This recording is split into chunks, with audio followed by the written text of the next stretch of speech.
Welcome everyone to Gurukul Online Learning Network. Today we are covering the topic World School Debating Championships and their in-depth role. So today we are going to be covering the role of government and opposition whips. I am Aian Adib, and without further ado, let's get started. So whips are very important to the team because they are the last speaker of their team. Now, what do I mean by this? The whips are some of the makers or breakers of their teams because, as mentioned, arguments and rebuttals are all there is to a debate. Now, as the whip, one thing you have to remember, you cannot bring in any new arguments. As the whip, the chunk of the arguments that you are going to cover are going to be from your prime minister and your deputy prime minister, or the leader of opposition and the deputy leader of opposition if you're on the opposition. So make sure you are not bringing in any new argument. If you do bring it in, the edge won't take it into account. But there are some ways to get around this if you're smart enough, and I will talk about it later on. But for now, remember, the whips cannot bring in any new arguments. The chunk of what the whip is going to cover is all about the rebuttals. So why do I say that whip is so important? Because whips are able to change the flow of the debate as a whole. Now, whips, as the last speaker and only rebutting, they can come in and show how the arguments of your opposition side is completely not a part of the debate. They can come in and with their rebuttals break majority of their arguments and show that this is not how someone should approach the debate. A whip can, with their rebuttals, come in and just change the whole debate in a single rebuttal. So make sure the whip, the ones who are doing the whip position, is great at finding out rebuttals to the arguments that they are presenting. If I am to say prime minister should be someone who is very good at structure, deputy should be someone who is very good at presentation, whips are someone who are very good at arguing and giving rebuttals. So a good whip can even win a debate from the brink of losing. So first responsibility the whip has, rebuttals. Now, as the whip, you need to give them a good rebuttal. You need to give them a rebuttal that is layered, just like an argument. If you just come in and say a single line of rebuttal, that does not show why an argument is not to be taken into account, especially when your opposition is coming in and giving multiple layers to an argument and showing how this argument plays out in multiple ways. You cannot just come in and say that, okay, this does not apply because this one reason. You need to come in and layer your rebuttals as well. But first, the first rebuttal that you're going to give can be a general rebuttal to everything and a general rebuttal to all of the spoken arguments. But later on, you need to flesh them out. So make sure as a whip, you can tackle the arguments very well, speak to your team and make sure they also have ideas on rebuttal. Again, in debate, you're not alone. You have two other people along with yourself, 3 people working towards winning this one debate. So make sure you're taking help from everyone and make sure you're doing the best you can to rebut everything. Second of all, you need to summarize the whole debate. Now, what do I talk about? Now, this summary of the whole debate is very important and is one of the reasons why the whip is called a bias adjudicator. What do I mean by this?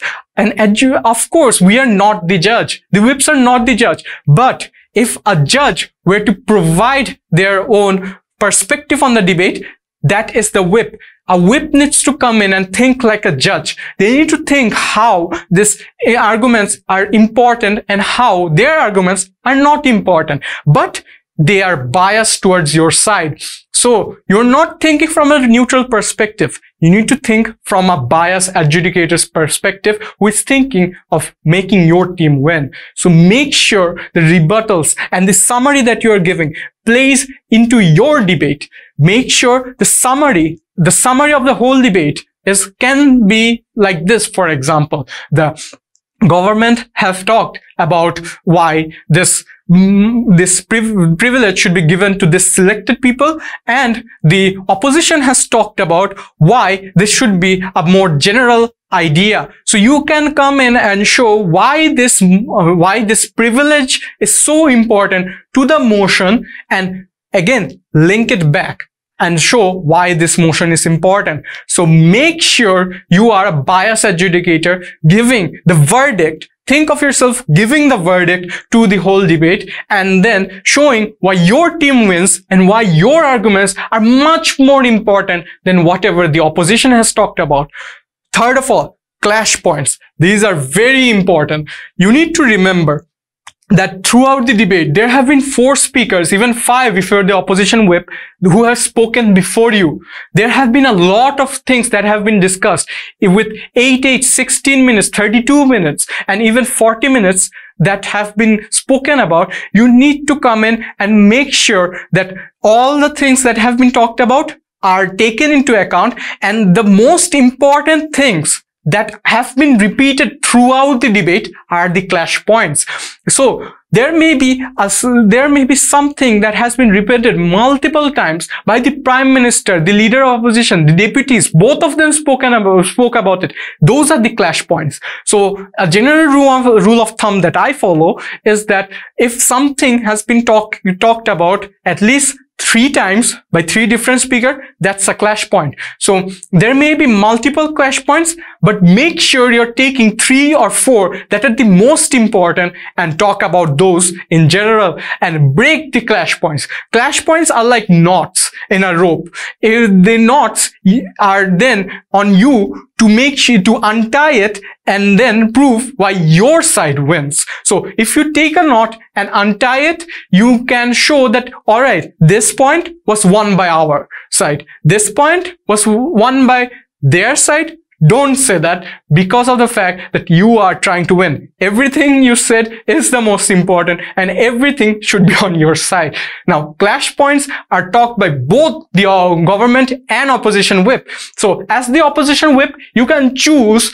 to talk about different clash points, or you can choose to tackle the clash points that the government has talked about. So if you have like 4 clash points, one of them is different from the government, you can come in and say that this is the different one, but the other clash points that have been talked about are still on our side. Pull the debate towards yourself, not towards the other side. So make sure you're untying the knots that have been set in the debate and are clearing it to the adjudicator why this clash point is won by your side. Fourth of all, another important thing the whip has to do, they have to compare the worlds. Now, what am I talking about? So imagine a world in which the government side has won. So in this world, the privileged ones, the freedom fighters, are getting the privilege of having free education for their sons and daughters or their children. So in this world, what are the problems? Because no world is perfect. There is no perfect world. So what are the problems and why are they so important that we should not enact it? And in the opposition's world, there is a general idea that either everyone should have free education or no one should have free education. So in this world, why is it much better than the problems of the government side? So you need to come in and show why this world is so much important that we need to enact this policy right now. Why the problems prevailing in a world in which you guys have talked about are still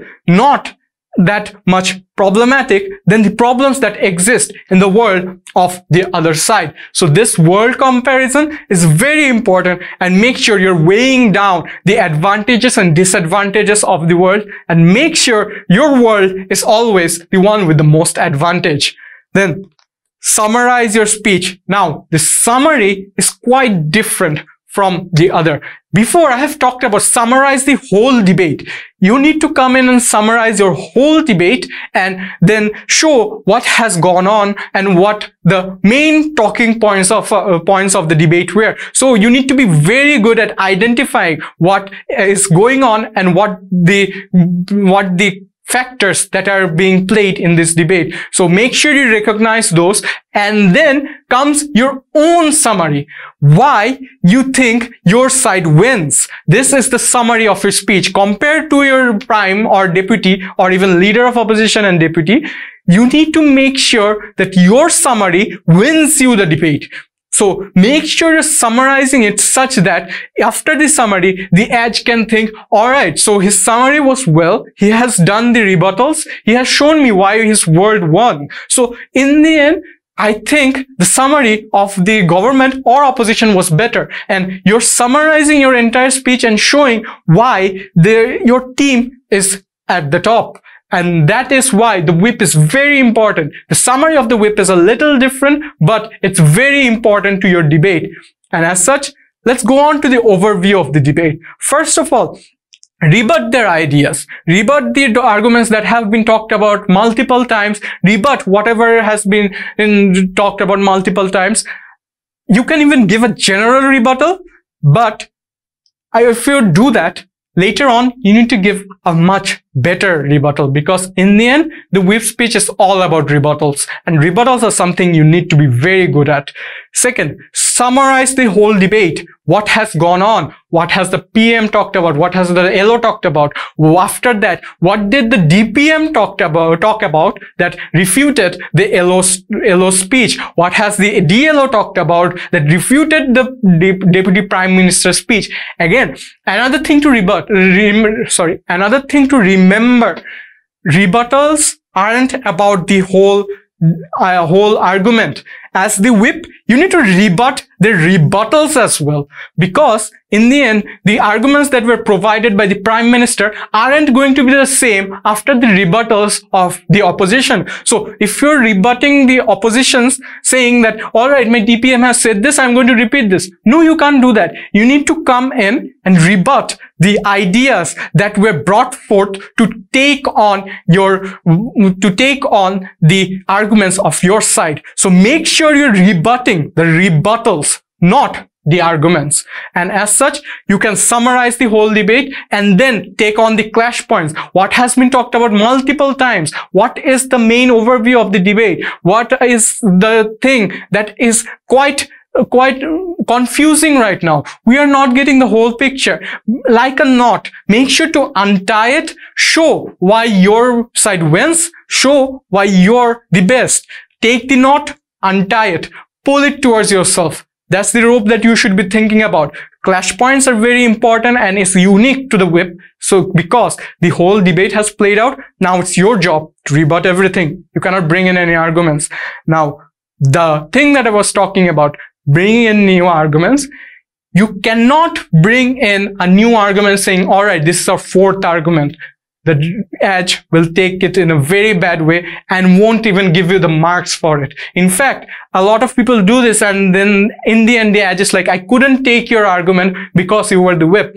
So what you can do, insert the argument subtly into your rebuttal. So as mentioned, rebuttals should be, not can be, should be multiple layers. So in one of those layers, you can come in and talk about an argument that hasn't been talked about and can take on their whole debate and make it so that it sounds like a rebuttal. This is very risky move, and you need to be very intelligent at being a whip if you're going to do it. But it works, and if you frame it well, they're going to take it. And fourth of all, world comparison. Why your world wins over the other one. Make sure you're talking about the advantages and disadvantages, because as mentioned, no world is perfect. Even your world should have disadvantages. And if you don't recognize them, the edge will be like, you didn't even recognize your own shortcomings. You need to come in and tell the edge why even your disadvantages are so minute that you don't have to think about enacting the policy that we are talking about. So in the end, make sure your world comparison talks about both advantages and disadvantages of your world, advantages and disadvantages of their world, and weigh it like a scale. Which one is better? Which one is worse? Of course, yours has to be the better. Then 5, summarize your speech such that the judge can think that, yes, this is important and this is why they actually win the debate and why this proposition or opposition should win. So in the end, what have we learned? Roles and structure of a government and opposition whip and why they're important. Thank you for watching. Make sure to leave a question in the comment section if you have any, and if you liked it, share it with your friends.